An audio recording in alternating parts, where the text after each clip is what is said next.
আজকে আমরা এই প্রোগ্রাম সুষ্ঠুভাবে করতে পারছি। আর আমি ক্ষমা চেয়ে নেব দোকানদার বন্ধুদের কাছে যে আপনাদের দোকানের সামনে হচ্ছে, হয়তো কিছুটা সময় হলেও আপনার ব্যবসায়িক ক্ষতি হচ্ছে। তবে একটা কথা আমি দোকানদার বন্ধুদের বলতে পারি, আজকে যেমন ক্ষমা চেয়ে নিচ্ছি ঠিক কথা, সাথে একটা জিনিস আমি আপনারা ইনশিওর করতে পারি, কোনো সময় যদি আপনারা আমাদের সুযোগ দেন, খেলা মেলার নামে প্রোগ্রামের নামে যে তোলাবাজি করা হয় দোকানে এসছে, সেটাও কিন্তু আমরা বন্ধ করে দেবো। এটা বলবো, অর্থাৎ সারদামণি মিষ্টান্ন ভান্ডারের নামে ৫,০০০ টাকার বিল কেটে দাও, ওরা খেলা মেলা হই হই করবে আর বিলটা দিতে হবে এই মিষ্টি দোকানদারকে, এগুলো চলতে দেবো না, এগুলো বন্ধ করে দেবো। হ্যাঁ, আসতে পারে মিষ্টির দোকানদারের কাছে, দাদা আমরা এই প্রোগ্রাম করছি, ভালোবেসে ৫ টাকাও দিতে পারে, ৫,০০০ দিতে পারে, ৫০০ দিতে পারে, ভালোবেসে যেটা যাবে সেটা নিতে হবে, সেই পলিসি আনবে।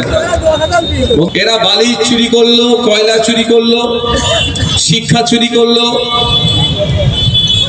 গরু চুরি করলো, বিধবা ভাতা থেকে কাটিং করে খাচ্ছে, খেতে খেতে এরা কি করলো, এখন মৃত মানুষের চোখও চুরি করে নিল। এরা কি লেভেলে পৌঁছেছে বুঝতে পেরেছে? এদের হাত থেকে যত দ্রুত সম্ভব বাংলাকে আপনারা যদি না মুক্তি দিতে পারেন, আপনার আমার ক্ষতি। কারণ আপনাকে আমাকে বাংলায় থাকতে হবে। মমতা ব্যানার্জি তার পরিবারের লোকজন মিলিয়ে নেবেন আপনার আমার কথাটা, দেখবে তারা এখানে থাকবে না, সব বিদেশে সেটআপ হয়ে করে নিয়েছে অলরেডি। এই সরকার পরিবর্তন হবে, ওরা চলে যাবে, আমাদের মাথার উপরে ঋণকে চাপিয়ে দিয়ে তারা চলে যাবে। আমার বক্তব্য যদি তৃণমূলের বন্ধুরা শুনে হয়তো কিছুটা রাগ হবে, রাগ হোক, ভালো করে একটু মনোযোগ সহকারে শুনবেন। বাড়িতে গিয়ে বালিশে মাথাটা দিয়ে একটু চিন্তা করবেন, 2011 সালে পশ্চিম বাংলার নাগরিকের মাথা পিছু 11 থেকে 12,000 টাকা ঋণ ছিল। আজকে এগিয়ে বাংলা সব বললেও এই 14 বছরে সেই ঋণটা প্রায় 70,000 টাকা পৌঁছে দিয়েছে। ভাবুন, বাংলা এগিয়ে যাচ্ছে না, বাংলা পিছিয়ে যাচ্ছে। ঋণ হচ্ছে, হয়তো আপনি আমি বলতে পারি ঋণ হচ্ছে সরকার নিচ্ছে, এটা ভুল কথা। ঋণ তো অবশ্যই সরকার নিচ্ছে, পশ্চিম বাংলা সরকার নিচ্ছে, মেটাতেও কিন্তু পশ্চিম বাংলা সরকারকে হবে।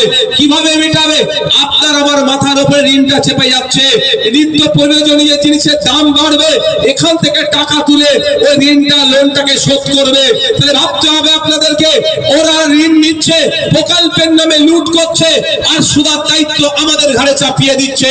এই সরকার আমাদের দরকার নয়। সরকারের নামে যে সার্কাস চলছে, এটাকে বন্ধ করে নতুন সিস্টেম তৈরি করতে হবে। যে সিস্টেম আরামবাগ মেডিকেল কলেজে যে ভুল সিস্টেম চলার জন্য বাচ্চা চুরি হয়েছিল আপনারাও জানেন, ওইটা চলবে না। এমন সিস্টেম আনবো আমরা, নারীর অধিকার থাকবে, নারীর নিরাপত্তা থাকবে, স্কুলে শিক্ষক থাকবে, হসপিটালে ডক্টর থাকবে, গণপরিবহন ব্যবস্থা শিথিল হবে, সুন্দরভাবে হবে, এবং সাথে সাথে শিক্ষিত বেকার যুবক যুবতীদের হাতে কাজ হবে। সেই সিস্টেম আমাদেরকে তৈরি করতে হবে। এই সিস্টেম প্রতি 5 বছর ছাড়া ছাড়া আমাদের হাতে তৈরি করার সুযোগ আছে। সংবিধানের আর্টিকেল 326 আপনাকে আমাকে ভোটদানের স্বাধীনতা দিয়েছে। ওই স্বাধীনতার যদি আমরা সঠিকভাবে কাজে লাগাতে পারি, যে নতুন একটা সরকার আনবো, যে সরকার আমাদের কথা ভাববে, যে সরকার জনগণের কথা ভাববে, যে সরকার কৃষকের কথা ভাববে, যে সরকার ছাত্র যুবের কথা ভাববে, যে সরকার দোকানদার বন্ধুদের কথা ভাববে, যে সরকার সরকারি কর্মচারীদের কথা ভাববে, যে সরকার মানুষের কথা ভাববে, সেই সরকার আমাদের না নিয়ে আসলে এই যে দুরবস্থা চলছে, এটা বাড়তে থাকবে, তো কমবে না। বন্ধুগণ, আপনাকে আমাকে ভাবতে হবে যে আমরা কি করব। আপনার আমার হাতে সর্বোচ্চ পাওয়ার সংবিধান দিয়েছে।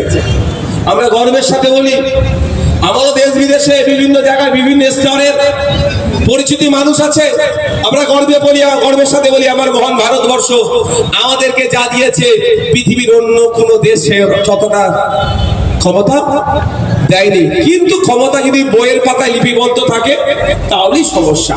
ওরা ধর্মীয় কাজে যাচ্ছে ভাই আমার, ওরা একটা ধর্মীয় কাজে যাচ্ছে, একটা রাজনৈতিক মঞ্চ। যখন আপনি ধর্মীয় মঞ্চে থাকবেন, যত ইচ্ছা ধর্মীয় স্লোগান দেবেন, হ্যাঁ, এটা মাথায় রাখতে হবে। আমরা গুলিয়ে ফেলি তো, এটা সমস্যা হয়ে যায়।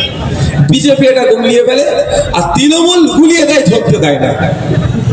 বিজেপি ডাইরেক্ট করে, তৃণমূল ইনডাইরেক্ট করে। ময়ূখ রেস্টুরেন্ট অ্যান্ড বারে আপনারা আসুন, নিরাশ হবেন না। এখানে বিভিন্ন ধরনের লিকার পাওয়া যায়। ময়ূখ রেস্টুরেন্ট কাম বার হুগলির হেলান তিলক চকে অবস্থিত। আপনারা সকলে অবশ্যই আসুন।